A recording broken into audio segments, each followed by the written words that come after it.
If you own a home in Redwood City, you need to watch this video. And you need to watch to the end because I'm going to give you my prediction of what's going to happen in the market in 2025.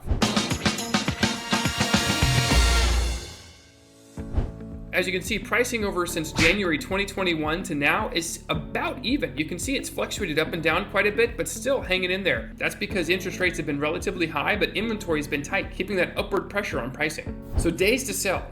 As you can see, it takes just under 20 days to sell a property. If a home is priced well and it's a nice property in a good location, it's selling, and with multiple offers. So here's the sales to list price ratio. As you can see, homes are selling generally about 105% over asking price. So homes are selling over asking, which is an indicator of supply demand. Generally speaking, there's still tight inventory and enough buyer demand for people to be making those purchases. And if it's a nice home, priced well in a good location, you are seeing those multiple offers.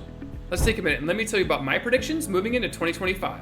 So in 2025, my prediction is you're going to see interest rates come down even further. The Feds have already lowered the benchmark interest rates, even though mortgage rates have gone up quite a bit since they hit their bottom a couple of weeks ago. I think you'll see continued downward pressure on mortgage rates as time moves on, especially as the Fed continue to lower the benchmark rate. That's going to drive buyer demand. And you're going to see a lot more buyers move into the market come the beginning of the year.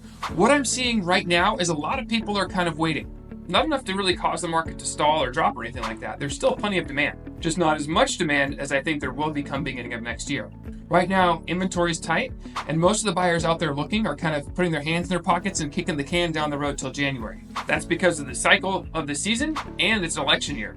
Generally speaking, during this time of year, you see reduction in transactions, so it's actually a really good time to buy. For sellers, right now, you're seeing anywhere from 0 to 5 offers on a property, so the market's still pretty good.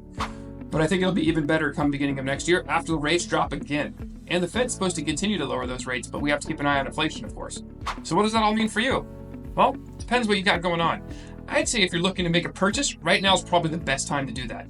But if you're looking to sell next year, probably going to be slightly more competitive and you'll get more offers on a property.